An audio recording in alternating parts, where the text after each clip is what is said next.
Good evening. Welcome to our channel best trading view. First வந்து disclaimer பார்த்துக்கோங்க. இன்றைக்கி நம்ம வந்து மார்க்கெட்டோட அனாலிசிஸ், நாளைக்கு தேவையான லெவல்ஸ் என்ன அப்படின்றத வந்து செக் பண்ணிடலாம். மார்க்கெட்டு டே சார்ட்டை பொறுத்த மட்டும் பார்த்தோம் அப்படின்னா பெரிய அளவில் மூமெண்ட் எதுவும் இல்லை, பார்த்துருப்பீங்க. ஒரு ரேஞ்சை தான் வந்து க்ரியேட் பண்ணியிருக்கு. ஓகே, நம்ம இதை வந்து காலையிலே வந்து பார்த்துட்டோம். எல்லாமே லோட் ஆகிக்கிட்டு இருக்கும். ஓகே, உங்களுக்கு டீட்டெயிலாக எல்லாமே டெலகிராமில் இருக்கும். டெலகிராம் லிங்க் முடிஞ்சால் கீழே கமெண்ட் செக்ஷனில் கமெண்ட் பண்ணுறேன். ஸோ அதை வந்து கிளிக் பண்ணி ஜாயின் பண்ணாதவங்க ஜாயின் பண்ணிக்கோங்க. அதாவது காலையில் கிட்டத்தட்ட எத்தனை மணிக்கு போட்டோம்? 9:30க்கு போட்டுருவோமா? 9:30க்கே போட்டாச்சு.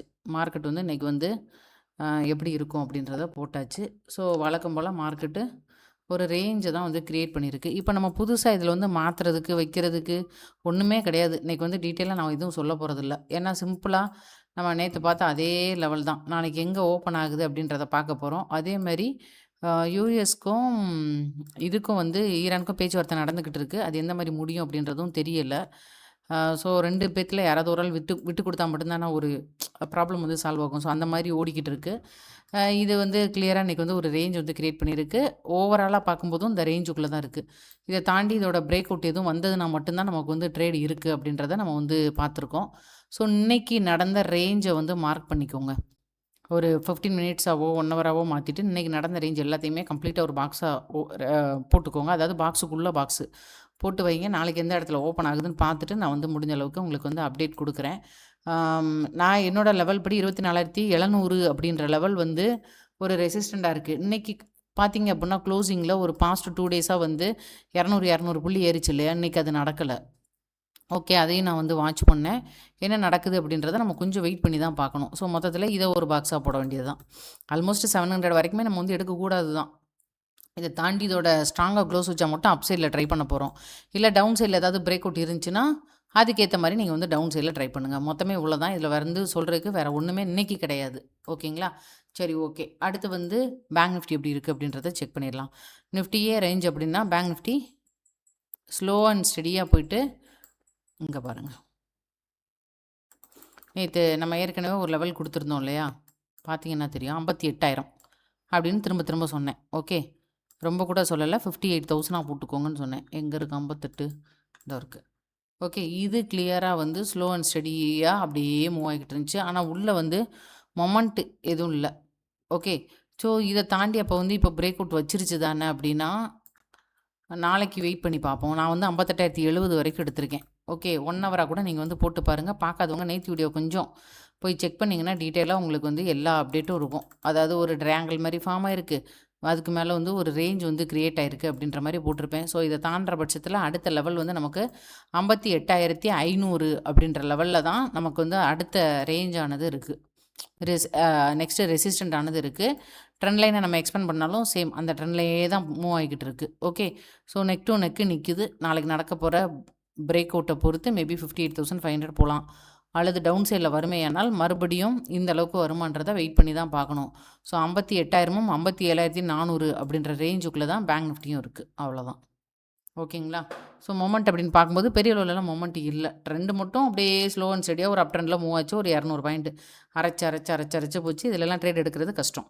அடுத்து ஸ்டாக்ஸ் என்னென்ன இருக்குது அப்படின்றத பார்க்கலாம். நாளைக்கு ஃப்ரைடே மார்க்கெட்டு ஒரு நாள் தான் நமக்கு இருக்குது. இல்லை அப்படின்னா நம்ம நெக்ஸ்ட்டு வீக்குக்கு என்னென்ன ஸ்டாக்ஸ் இருக்குது அப்படின்றத பார்க்கலாம். நான் இப்போ ரஃபாக எடுத்ததை நான் உங்களுக்கு வந்து அப்டேட் கொடுக்குறேன். ஏன்னா மார்க்கெட் எல்லாமே எதில் இருக்குது? ரேஞ்சில் இருக்குது. அப்படின்றப்ப 1-2 மொமெண்ட் ஸ்டாக் மட்டும் ஃபில்டர் ஆகிருக்கு. அதை மட்டும் அப்டேட் பண்ணுறேன். ஃபஸ்ட்டு ஸ்டாக் வந்து மஸ்டக்.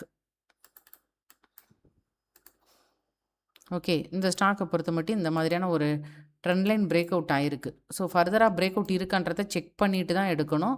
ஸோ அப்படி இருக்குமே ஆனால் அடுத்த ரெசிஸ்டண்ட்டை நோக்கி போகிறதுக்கு வாய்ப்பு இருக்குது. பிரேக் அவுட் இல்லைன்னா எடுக்காதீங்க. 2,800 வரைக்கும் போகலாம். அடுத்து வந்து ஏஐஎல்.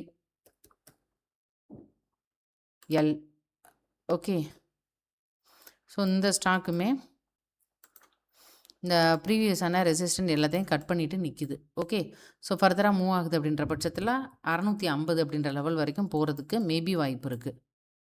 ஓகேங்களா? ஸோ செக் பண்ணிட்டு எடுத்துக்கோங்க. டவுன் சைடில் ஒரு ட்ரெண்ட் லைனாக போட்டுக்கோங்க. அடுத்து யூனியன் பேங்க் ஸ்டாக்ஸுக்கு மெம்பர்ஷிப் அவைலபிளாக இருக்குது. ஸ்டாண்டர்ட் அப்படின்ற லெவலில் ஜாயின் பண்ணுங்கள். பேசிக்ஸுக்கு எதுவும் வராது. கீழே ஸ்க்ரோல் பண்ணுங்கள். ஸ்டாண்டர்ட் அப்படின்ற லெவல் இருக்கும், அதில் மட்டும் ஜாயின் பண்ணுங்கள். பேசிக்ஸில் ஜாயின் பண்ணால் அப்கிரேட் பண்ணிக்கோங்க. யூனியன் பேங்க்கை பொறுத்த மட்டும் ஃபர்தர் பிரேக் அவுட் இருந்தது அப்படின்னா 195 வரைக்கும் போகிறதுக்கு வாய்ப்பு இருக்குது. ஏற்கனவே பிரேக் அவுட்டில் தான் இருக்குது. செக் பண்ணிக்கோங்க. ப்ராப்பரான எஸ்எல் மெயின்டைன் பண்ணிக்கோங்க. Only education purpose. அடுத்து Triveni turbine.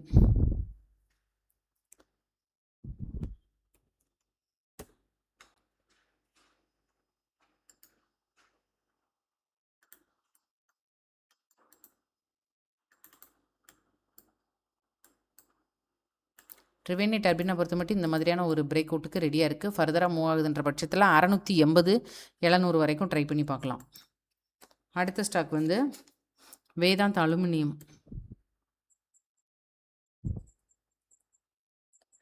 Vedanta aluminium. Okay, ஏதாவது 1-2 ஸ்டாக் மட்டும் ட்ரை பண்ணுங்கள். ஓகேங்களா? ஏன்னா ஃப்ரைடே தானே, அதுக்கப்புறம் பிரேக் அவுட் இல்லைன்னா விட்டுருங்க. இது வந்து இந்த மாதிரியான ஒரு பாக்ஸ்க்குள்ளே தான் இருக்குது. இந்த ரேஞ்சை தாண்டி இதோட பிரேக் அவுட் க்ளோஸ் ஸ்ட்ராங்காக இருந்தால் மட்டும்தான் பண்ணணும், இல்லைனா பண்ணக்கூடாது. திருப்பி வந்து ஒரு 550 வரைக்கும் ட்ரை பண்ணி பார்க்கலாம் அப் சைடில். பிரேக் அவுட் இல்லைனா விட்டுருங்க.